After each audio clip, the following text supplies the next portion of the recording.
नमस्कार, मैं अदिति नागर। फेस टू फेस में आप सभी का स्वागत है। राजस्थान के विधानसभा चुनाव में अब कांग्रेस की सरकार बन गई है और उसी कांग्रेस सरकार को लाने में उसके शिल्पकार कहलाए जाने वाले, उसकी शिल्पी कहलाए जाने वाले जो शख्स आज हमारे साथ हैं, जो एआईसीसी के महासचिव और कांग्रेस राजस्थान के प्रभारी अविनाश पांडे हमारे साथ मौजूद है। अविनाश जी, बहुत बहुत स्वागत आपका इस कार्यक्रम में हमारे साथ। अविनाश जी, जब अक्सर बात होती है एक प्रभारी की, तो कार्यकर्ता, किसी भी पार्टी के कार्यकर्ता जब प्रभारी की बात होती है तो एक अलग इंप्रेशन में होते हैं और कहीं ना कहीं कहते हैं कि हाँ आएंगे, बैठक करेंगे और चले जाएंगे। आपने उस प्रभारी की डेफिनेशन को बदला है। नहीं तो अक्सर कहा जाता है कि काम के ना काज के प्रभारी आएंगे, बैठेंगे, संगठन की बैठक करेंगे, चले जाएंगे, कोई रिजल्ट नहीं है। लेकिन आपने उस डेफिनेशन को बदला है। यहाँ पर आपसे जानना चाहेंगे प्रभारी की क्या भूमिकाएं हैं और कितनी महत्वपूर्ण भूमिकाएं होती हैं ऐसे सिनेरियो। देखिए, प्रभारी अगर देखें तो प्रभारी एक की भूमिका होनी चाहिए एक फैसिलिटेटर की। जो आला कमान सो कॉल्ड हमारा पार्टी का सर्वोच्च जो अध्यक्ष होते हैं, उनका एक रिप्रेजेंटेटिव के रूप में, पार्टी के केंद्रीय नेतृत्व के एक रिप्रेजेंटेटिव के रूप में हर स्टेट्स में प्रभारी बनाए जाते हैं। प्रमुख उद्देश्य उसका ये होता है कि पार्टी की जो लाइन है, पार्टी की जो सोच है, पार्टी की जो कार्यक्रम है, या हमारे पार्टी की के दिए हुए अलग अलग जो इकाइयाँ हैं, उन सभी इकाइयों के बीच में समन्वय स्थापित करना।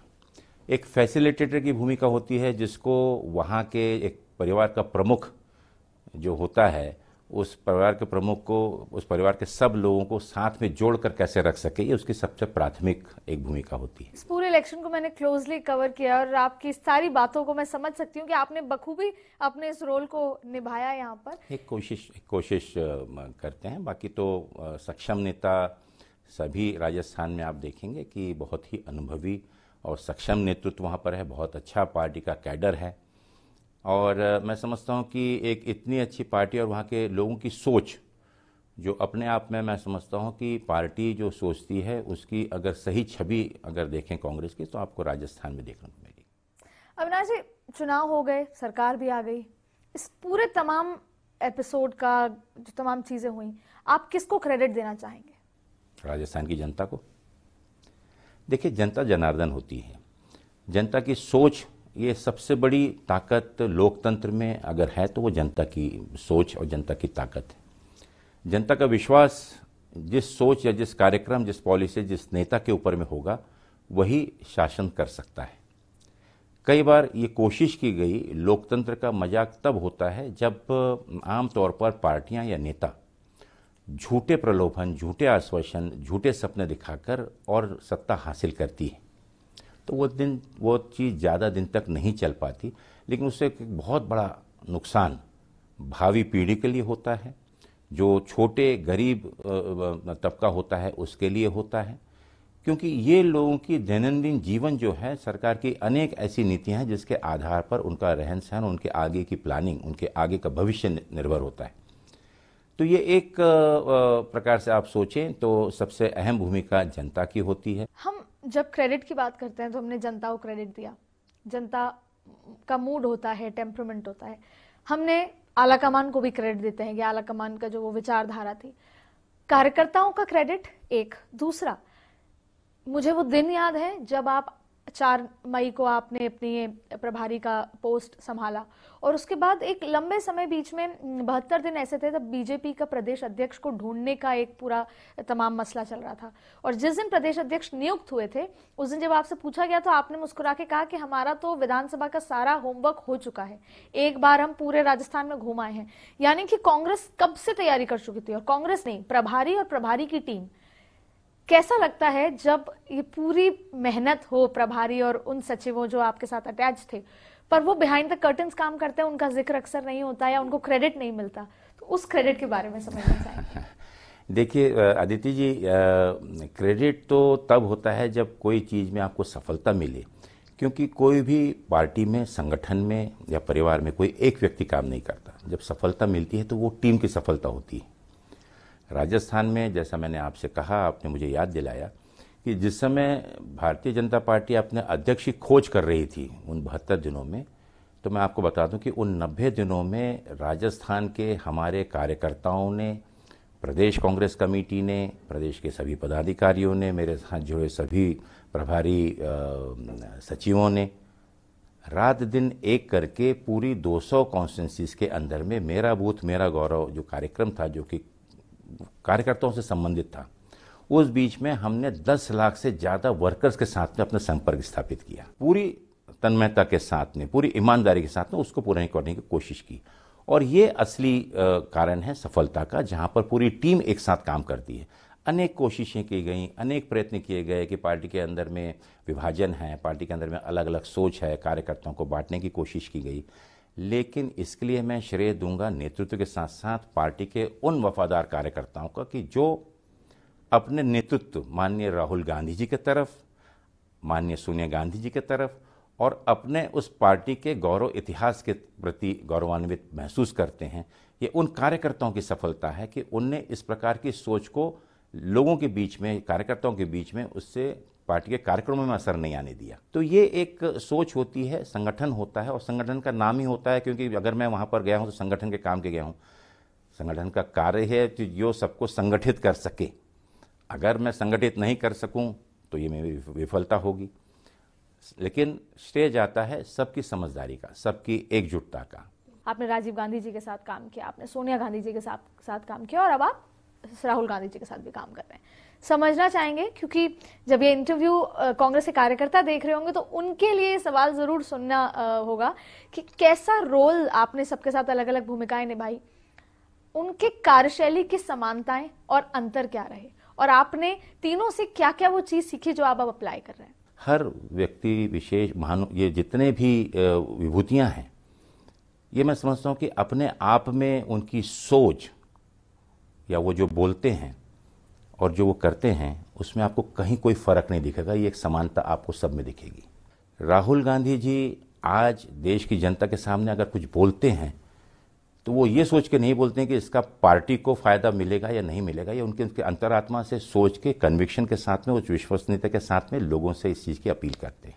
या उनके सहकारी के रूप में, उनकी टीम के रूप में अगर हम लोग काम करते हैं तो हमने कभी फर्क नहीं देखा कि राहुल गांधी हमको सामने कुछ बोल रहे हैं और व्यक्तिगत उनका आचरण कुछ अलग है।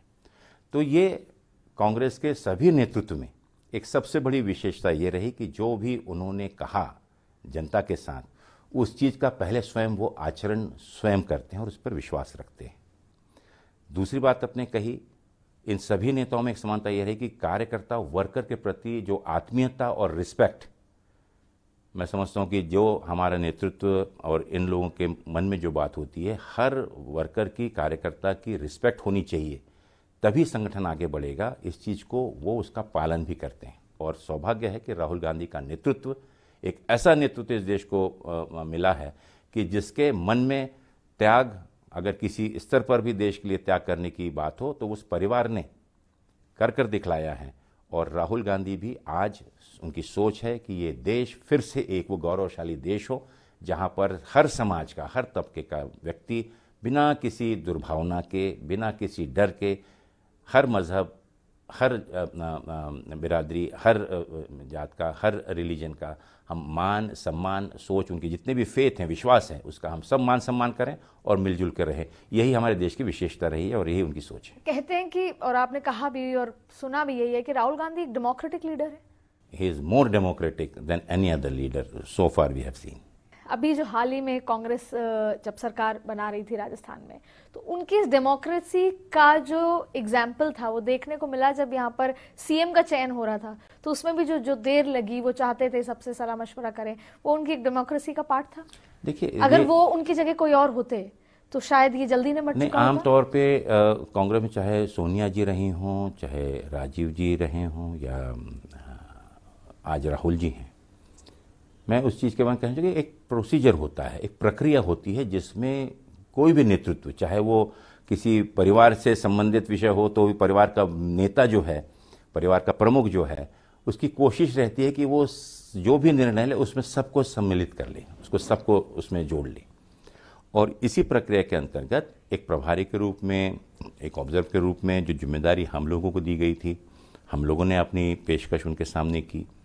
लेकिन नेता सही वही होता है और डेमोक्रेसी का मतलब भी वही होता है, जो, जैसे मैंने कहा कि जो बोलना और करना, आप देखेंगे कि राहुल जी ने ना ही सिर्फ इस निर्णय जो लेना है, फिर नेता अपना निर्णय लेता है, लेकिन उससे पहले सभी वर्गों से, यहाँ तक कि उस नेतृत्व में राहुल जी ने सिर्फ शीर्ष राज्य के नेताओं से बात नहीं की, बल्कि आपको विश्वास नहीं होगा कि राहुल जी ने हमारे शक्ति के कई ऐसे कार्यकर्ता हैं जिनके साथ में उनने डायरेक्टली फ़ोन करके उनकी भावना को जाना।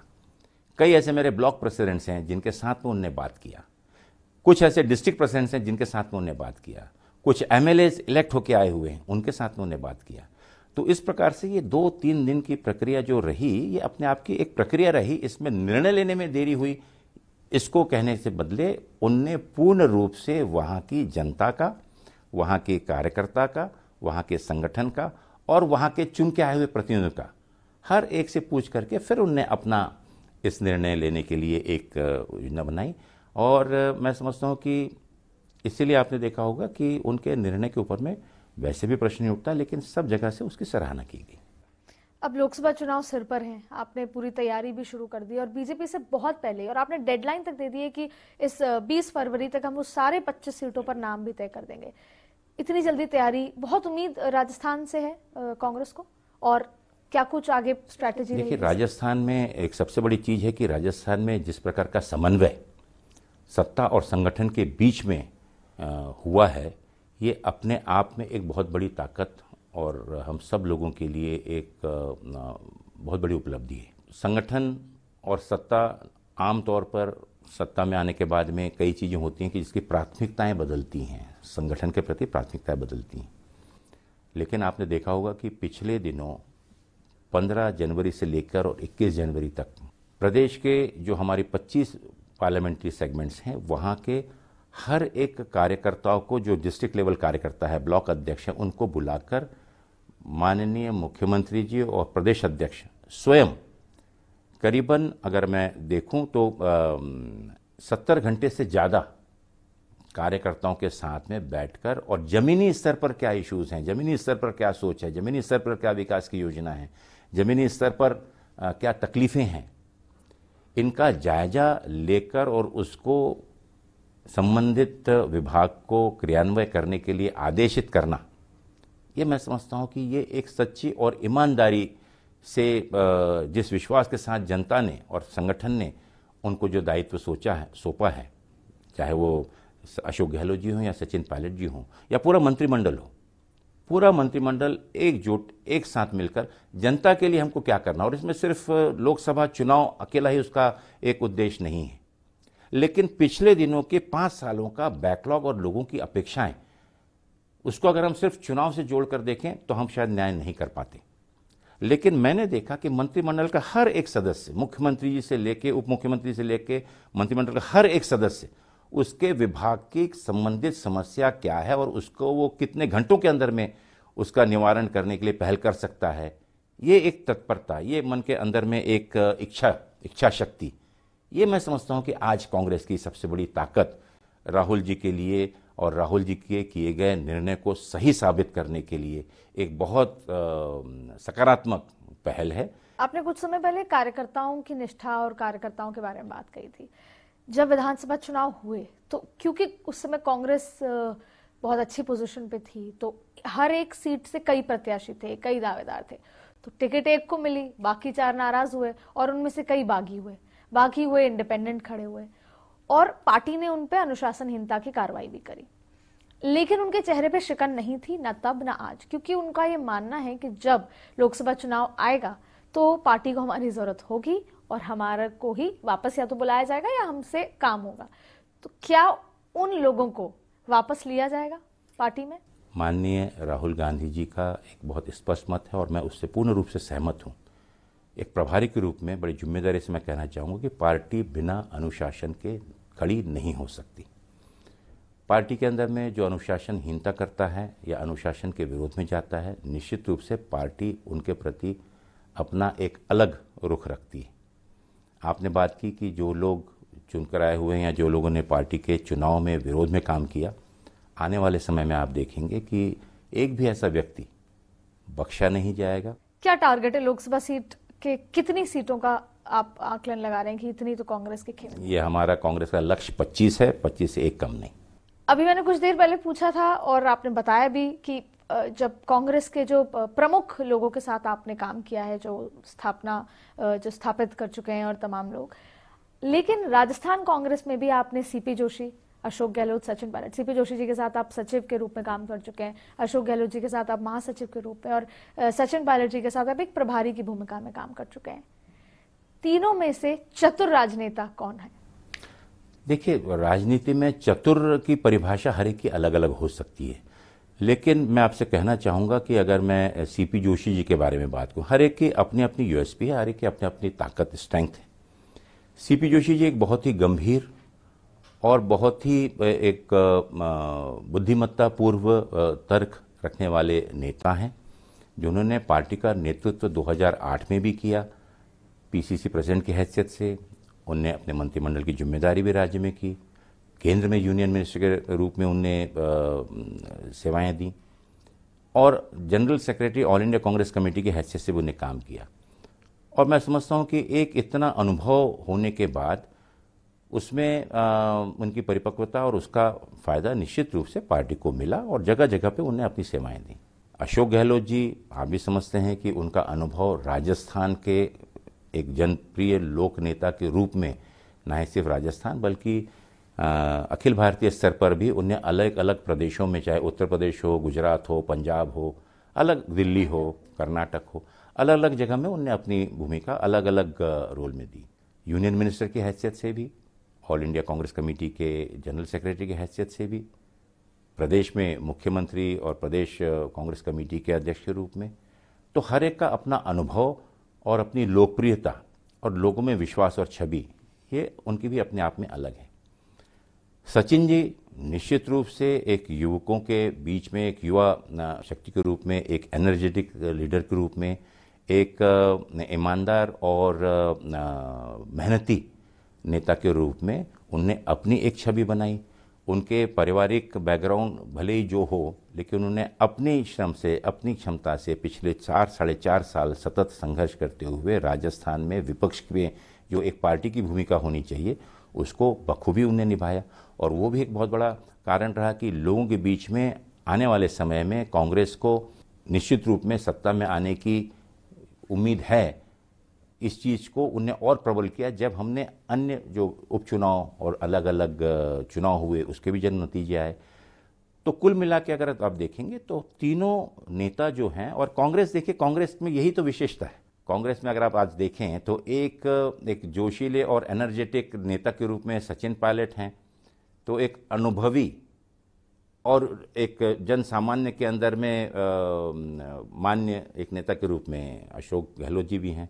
वहीं पे अपने अनुभव और अपने राजनीतिक अनुभव और उसके साथ में विधानसभा के अंदर नेतृत्व करने के लिए आज, और इन सबका बैलेंस बिठाने के लिए अविनाश पांडे जी भी हैं। नहीं, सीपी जोशी जी के लिए समझना चाहेंगे, वो जितना सब कुछ आपने बताया, जोशी जी सक्रिय राजनीति पे रहना चाहते थे, बड़े एक्टिव हैं, लेकिन अभी फिलहाल वो जिस संवैधानिक पोस्ट पर आ चुके हैं, जब तक ये 5 साल खत्म होंगे तब तक वो 72+ हो चुके होंगे। क्या सक्रिय राजनीति में उनका वापस आने का कोई? देखिए, विधानसभा का स्पीकर पद निश्चित रूप से कॉन्स्टिट्यूशनल जिम्मेदारी है, लेकिन समय चक्र और डेस्टिनी जो हम बोलते हैं वो कहीं पर भी कोई भी समझ नहीं पाता। जरूरी नहीं कि सीपी जोशी जी 5 साल स्पीकर के पद में ही पूरा टाइम लगे रहें, और उनका पार्टी जब कहीं पर अगर आवश्यकता होगी तो राहुल जी के खुद उनके प्लानिंग में और उनके इसमें हर व्यक्ति को समय पे आने पर, हो सकता है उनकी प्राथमिकता आने वाले समय में और कोई दूसरे रोल में हो। तो फिर सचिन पायलट में आप भावी मुख्यमंत्री, फ्यूचर मुख्यमंत्री की वो क्षमताएं देखिए, निश्चित रूप से सचिन जी के पक्ष में आज सबसे बड़ी चीज है उनकी उम्र और उनका अनुभव। ये दोनों चीज़ों के साथ में सिर्फ मुख्यमंत्री क्यों सोचती हैं आप, देश में और भी बड़े बड़े पद हैं, तो मुख्यमंत्री का पद ही सिर्फ एक पद मात्र है और मुख्यमंत्री या उप मुख्यमंत्री किसी प्रकार से कम है। मैं समझता हूं कि पार्टी आला कमान ने अगर कोई जिम्मेदारी उनको दी हुई है तो आगे का कुछ भविष्य सोचकर ही दी होगी।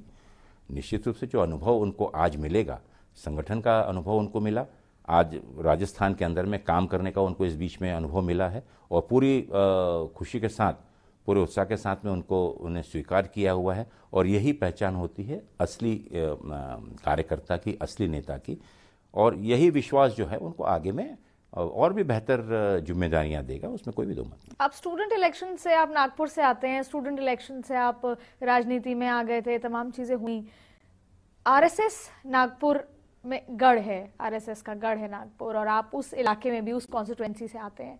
ऐसा क्यों कि आपका झुकाव एनएसयूआई हुआ, लेकिन जो आरएसएस इतना स्ट्रांगली वहां पर प्लेस्ड है, तो आप कभी संघ से आरएसएस में कभी झुकाव नहीं रहा आपका? क्या वजह रही? अदिति जी, सच में अगर पूछें तो राजनीति में छात्र आंदोलन में मेरा जब पदार्पण हुआ, या छात्र आंदोलन में मैं जब एंटर किया, और छात्र चुनाव में जब मैंने भाग लिया, तो जीवन का जो उस दौरान नागपुर महाविद्यालय, नागपुर यूनिवर्सिटी, ये एक पूरे विदर्भ की मिलकर एक यूनिवर्सिटी हुआ करती थी, और उसमें करीबन 222 अलग अलग इंस्टीट्यूशंस में जुड़े हुए थे। और ये एक बहुत ही राजनीतिक तौर पे बहुत हाई लेवल का ये चुनाव हुआ करता था, जो कि जिस प्लेटफॉर्म ने विदर्भ में, महाराष्ट्र में अनेक नेताओं को उस प्लेटफॉर्म से, उस छात्र आंदोलन से मिले।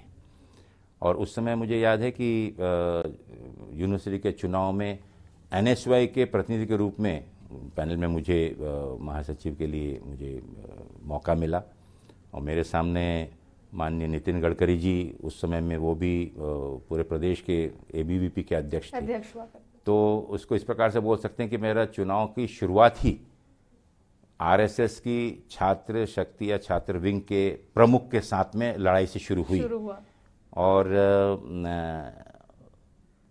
आरएसएस निश्चित रूप से नागपुर में उसका हेडक्वार्टर है, लेकिन उस विचारधारा के साथ में मैं समझता हूँ कि देश हित में हमेशा एक लिबरल और कांग्रेस विचारधारा के साथ में मैं जुड़ा रहा हूँ। सेवा दल और आरएसएस की तुलना किस रूप में आप अगर करना चाहें तो कैसे कर सकते हैं? और आपको लगता है कि सेवा दल इतना स्ट्रांग किया जाए, उसका कार्डर इतना स्ट्रांग किया जाए कि वो आरएसएस के कंपैरिजन में हो, और इससे कांग्रेस को मजबूती मिले किसी तरीके से? कांग्रेस में कभी भी ये लक्ष्य नहीं रहा कि सेवा दल को हम आरएसएस की तुलना में खड़ा करें।